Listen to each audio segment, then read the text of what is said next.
I'm Lexi Katz, and welcome to The Transcript. This week, The Transcript checks out a brand new local business, explores the Mana Soup Kitchen, and the other stuff talks about national debt. U.S. Supreme Court Justice Stephen Breyer is retiring after serving over 20 years on the nation's highest court. Breyer's retirement gives President Biden his first opportunity to name a new justice to the court. During the 2020 campaign, he pledged to name a black woman if given the chance.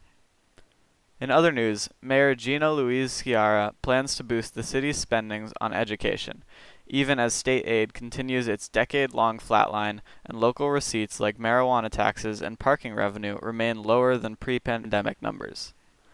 I have committed 4% increases to both of our school districts, Sciarra said during her first budget presentation as mayor, held virtually on Tuesday night as a joint meeting of the City Council, the school committee, the trustees of Smith Vocational and Agricultural High School, and district superintendents. I'm Shiloh Hammerland, and thank you for watching.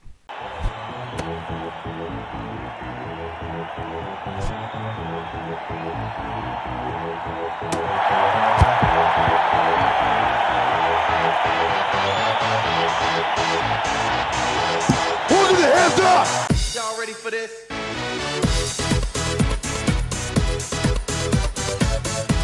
On February 1st, legendary football quarterback Tom Brady officially announced he was retiring from the National Football League after 22 years. During his career, Brady won 7 Super Bowls, including 6 during his time with the New England Patriots and 1 during his short time on the Tampa Bay Buccaneers.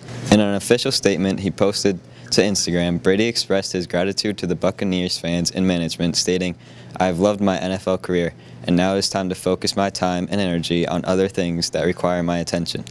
While many fans praised Brady for his illustrious career, some Patriots fans felt slighted after Brady made no mention of his time in New England. We spoke to students and teachers at NHS to get their opinion on the announcement. What was my general reaction when Tom Brady announced he was retiring? I mean, I can't say I'm shocked. 20 years in the NFL is a long time. But I will say, like, for someone as legendary as Tom Brady to go out on a loss, especially after coming back from like a 21-point deficit, it sucks, but it is what it is. When I first heard the reports that he was thinking about retiring, I was surprised and then not surprised. I mean, I think because he'd always said he was going to try to play till 45, but he's also, I think, shown that he wouldn't want like the Derek Jeter, Drew Brees farewell tour, farewell season kind of thing. So I think it makes sense that he just kind of dropped it. Do I think he should have thanked the Patriots in his original retirement speech? He thanked the Patriots when he left 2 years ago. I don't think he needed to thank them again. I think that's much ado about nothing. He definitely should have thanked the Patriots, but I think also, like, he is on the Bucs now, and so you have to thank the fan base and you have to thank the people that you're, with right now. But also, I mean, he wouldn't be anything without the Patriots, so it kind of was a snub. I'd be very surprised if he came back. I think that since he's left the Patriots, he's certainly been a lot more open about like his thought process, and I think he's probably just thinking out loud. I got lucky enough to go to the game, his last game, and I was in the end zone where he threw the last pick, or the last pass of his Patriots career, so I'm quite happy with how it ended up. Thank you for watching Hamped Up. We'll see you next week where we talk about controversies in the Olympics. This week, the game of Spoon Assassins is in full gear. For those who are not in the know, Spoon Assassins is a school-wide game in which players try to eliminate one another using mock weapons in an effort to become the last surviving player. While the game has brought a level of fun and engagement to students across the nation, there have been instances when this supposedly harmless school game has created controversy. In 2017, students from Hopkinton, Massachusetts playing Assassins thought that they had entered an opponent's garage. Turned out, however, to be the house of an elderly woman frightened by the intruders. Similar events have occurred in the history of the game, but none reported at Northampton High School. This week, we reached out to the students running NHS's game of Assassins and some key players in order to help understand the inner mechanics of the game and how those that run the game ensure the safety of everyone involved. I think there's approximately 82 participants this year, which is like usually a general number that we have each year. So far, I think about 50 people remain, and it's running smoothly. Every time someone's killed, they have to tell me, and then I mark it down and give them their next target. And eventually we mix up the targets to ensure that it's fair and just it's more fun. This is my first time playing Assassins at NHS. Through all of my high school career, this is the first time. So I have played Assassins in my freshman, sophomore, and now my senior year, so 3 years. My name is Nick Opslar, and I am going to assassinate Taylor Lynch. In my mind, I've eliminated everyone, but in reality, zero. I like that it's just like, it's friendly competition, because like when you do kill someone, they're like, damn, alright, go kill this person next. But what I don't like about the game is like, sometimes people will like go around with like a person defending them and then kill someone right there. And it's like, well, they just saw you kill them, but then it's like a friend, so they're like, no, I didn't. I like that I get to stab people with a spoon, and what I want to change is that it wouldn't be just in the school, and so I can go around the block. I definitely really do enjoy the game so far. It's my first time playing, so it's been a really cool and crazy experience. I don't know how much I would change. I think the only thing that I would change is the rule about seeing a spoon when someone kills another person. I think that rule is kind of not needed. So my craziest experience from Assassins, I'd say it was my second game when it was like the full school. I was walking with one of my previous bodyguards. They've since been fired due to like incompetency. So we were going into Mr. Baldwin's room, and that little closet right there, previous class president Sam Ginsberg pops out, drags me in, closes the door, and kills me, and no one was able to see it. So that was really traumatic, definitely a really crazy experience for me. The senior who had me started chasing me, and I freaked out and booked it to my house, and I was tackled and killed in Child's Park. My signature strategies are to know where my target is at all times, and to not be known where I am at all times. These are my strategies. These ones, right here. Thanks so much for watching, and make sure to keep an eye out for assassins lurking in the halls.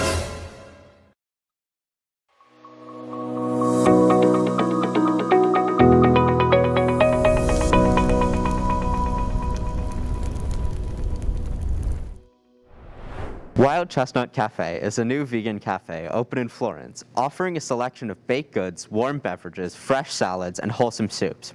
Initially inspired to open the cafe after their activism work in Northampton, owners Missy Latchwright and Rosalie Black hope to spread more compassion throughout the world through sustainable and ethical practices.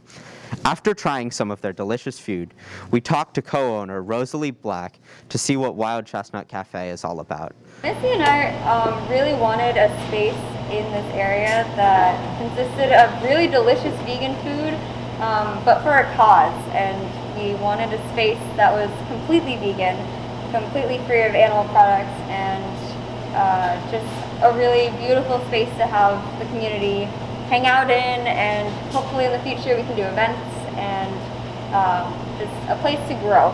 We decided on Florence just because it's such a vibrant community here, and we saw that a lot of people were looking for more options, and Florence is such an up-and-coming part of Northampton that we thought, why not? Everyone has different reasons, but I'd say the main reason people should eat vegan is for the animals and for the ethical side of what that means, which my definition would personally mean that it just means compassion for all, including the food that we eat. What's your personal menu item recommendation? I really like the healing broth soup with vegetables, and I really like the Lucky Mango Lassi smoothie. Those are my two favorites. All right. But that's because the Lucky smoothie is named after my cat, Lucky. Missy and I met doing vegan activism about 4 years ago, and we're really passionate about spreading the vegan message, and we've chosen food as our method of activism. So I guess people should just know that the space is vegan, the food is vegan, and the owners and the people that work here are vegan. I started my activism work just because I was vegan for about a year or so before I realized that I could do something more to make the world a better place, not just eat vegan. So when I discovered activism as a way to make the world a better place, it was really scary at first because I had never done anything like that, but then once I started doing it, it felt really right to do work that aligned with my values and my ethics, and also promoted a really healthy lifestyle that has really changed my life. So Missy and I have both been vegan for about 4 years, going on 5 years, and we just love activism because it helps not only us and our future, but it helps all of the animals and their futures as well. Thank you to Missy Latcherite and Rosalie Black, and head over to Wild Chestnut Cafe at 22 Chestnut Street in Florence, Wednesdays through Sundays from 9 a.m. to 2 p.m. Welcome to a new segment called Valley Deep Dive. In this segment, we go to the places that keep the valley going and see how they do it. Established in 1999, Mana Soup Kitchen serves high-quality meals to those without food security 6 days a week. This week, we visited Mana Soup Kitchen to see how it works. I think things like food security, shelter are critical. You know, you really can't go anywhere if you're hungry or you got no place to live. And I particularly like the approach here. If you're hungry, show up and we'll feed you. We don't pat you down, check your wallet for how much money you have. You know, it's just like, you're hungry, here, have a meal. The food is fabulous. That's the thing I love. I hung out a little bit later and actually got a meal, and it was spectacular. Since the pandemic, we've had to switch. This was formerly our dining room, which was set up like a cafe with tables and chairs and a serving line. But with the pandemic, we had to switch to takeout only. So here we package all of the meals, take out at the door. So that has enabled us to have a safe place for our volunteers through the pandemic to continue this work, and a safe place for our guests. This will be a little bit bigger bee's nest later when the food comes out of the kitchen, but I can show you the kitchen. So this is one of our kitchens. So we serve mostly out of 2 churches currently, St. John's, where you are now, and Edwards Church on Main Street. And we have for 30-something years. The simple meal tonight is going to be barbecued pulled pork cheeseburgers, sweet potato wedges, and a dipping sauce, which will be like a garlic aioli, garlic chipotle pepper aioli. Just a little bit of pepper. Yes, a little bit of pepper. And you know, Wednesday night is a simpler meal than some. Tomorrow we'll do 2 meals because we deliver for our guests that we have in hotels currently, which is about 35 people. We'll give them a meal to get them through Thursday and Friday. One of the things that we noticed with the pandemic hitting is we basically eliminated that human contact with our guests. So our volunteers missed it, I missed it, our guests missed it. So we worked with the church and we were able to open up in one of the unused classrooms downstairs, you know, a living room, if you will, where people can come. So when St. John's, well, I'm a member of St. John's, but when St. John's built the new addition, and this from here back is the new addition, we were, I don't know what it was, 7 years ago now, but we were just thinking about the addition. The priest at the time, Kat, and I were having lunch with a guest, and he was saying that he had a job interview, but he was sleeping outside. And he says, I wish I just had a place to get clean clothes or take a shower. And that's what made Kat decide, well, when we build this new addition, they better have a laundry and shower in it. And then we just set up this room. It's a little grim now because in the beginning, you know, we were worried that in the beginning of COVID, we were worried that COVID was transmittable by surface contact and things. So we have mostly donated clothes, you know, winter coats. Layering things is valuable too. In a lot of cases, you have to convince the people that it's worth the effort, because when you're unhoused, you burn a lot of calories just staying alive. But we're trying to convince people that you really have to start that process so that you're in the list, you know. So it's a hard thing to do, and it's a hard thing to do if you're living in a tent on the side of the bike path. So you know, this space, you know, allows a safe spot to do that comfortably. Thank you to Lee and the Mana staff for letting us visit. DM the Transcript Instagram with where you want us to go next. Meals are available at St. John's Church every Monday, Tuesday, Thursday, and Saturday at 11:30 a.m. and Wednesday nights at 6 p.m. Thank you so much for watching, and see you next week.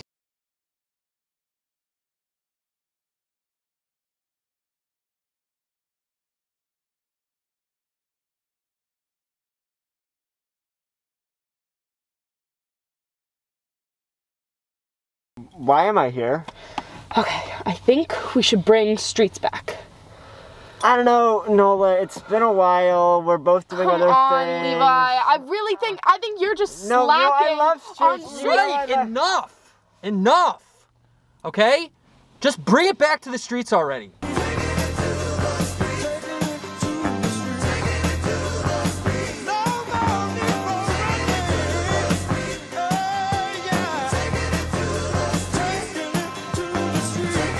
In 2006, the Mexican government adopted the General Act on Equality between Women and Men. It was intended to establish a connection between the federal and state level in the creation of policies and legal provisions in relation to gender equality. Since then, Mexico has become one of the leading nations for equal rights between women and men in the world. The United States has always struggled with gender equality, especially in politics. This week, we took it to the streets to hear the community's opinions on equal rights related to gender in America and what we could do better. Is the United States behind the times when it comes to gender equality? Yeah, I think it is. I think it's behind on gender equality. Why? It's just sometimes I think people can be a little rude. Do you think women are taken seriously in the government? Nowadays, yes, more than they were before, back when I was growing up. I'm 42 now, and when I was younger, they were definitely not taken seriously. People would make fun of them and joke about their policies and things they would do. So what's changed? Seriousness. People take more of them more seriously, and I guess like just seeing the outcome of what people were bringing to the table, what females were bringing to the table, changed. Why we have more individuals, and why we have a Kamala Harris as vice president, is because people were actually giving people the opportunity to show that they can do stuff. So could you see the American people getting behind a bill that enforces gender equality in Congress? No, I don't think so. I wish that they could. I mean, I want equality for all, for sure. But if they can get behind the ERA since what, like 1960, whatever, I don't see that happening. There's too many old white guys. Eventually they will die off, and we can maybe change, but at this point, no, there's too many closed minds, unfortunately. Thanks for watching. I'm Nola Buzansky, and this is Taking It to the Streets. Ayo, welcome to the other stuff. According to the latest data released by the United States Treasury Department, the U.S. national debt has surpassed $30 trillion for the first time in history. This marks a new milestone for government spending and borrowing, leading to increased concerns around the nation's growing inflation problem and economic stability. Are these fears justified? We spoke to an economic expert to better understand the growing crisis. So, do you know how the U.S. has been able to amass such debt? It's a complicated process. Well, do you think you could explain it to me? We didn't talk about this in our email.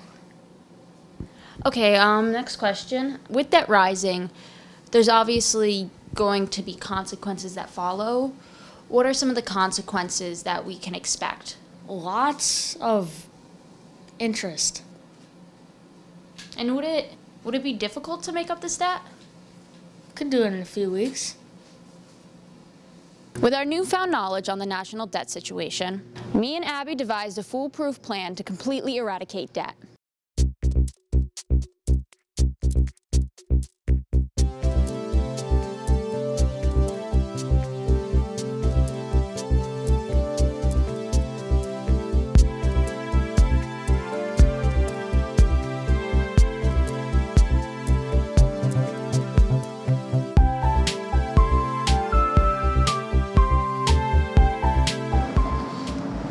Excuse me, sir.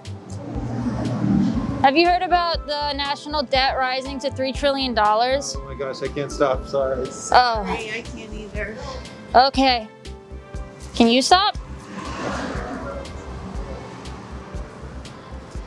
Would you like to donate to national debt? What do you mean national debt? I mean, the national debt's reached amassed a new $30 trillion, and so I'm trying penny by penny to bring it up. Yeah, I'll see what I got. Thank you very much. Thank you. National debt. Can I talk to you guys about the national debt? Sorry. I'm trying to raise money for the national debt. It's trillions of dollars. I know. Have you heard about national debt reaching a new total of $30 trillion? Yeah. Would you like to donate to national debt? Okay.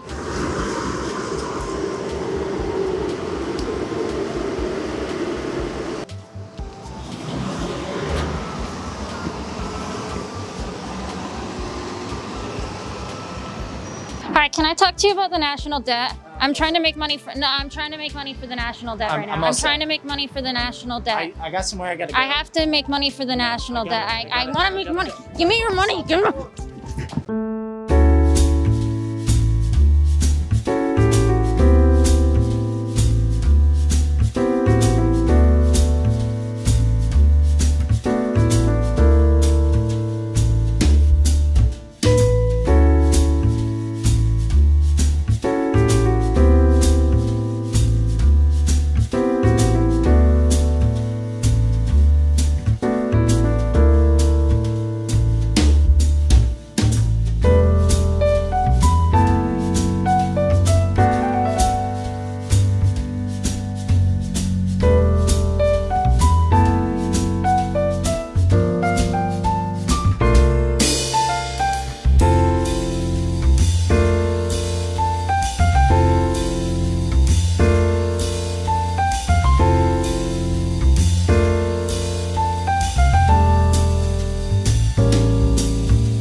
Thanks so much for watching. Come to Local Burger this Tuesday, February 15th from 5 to 9 p.m. to support the class of 2023.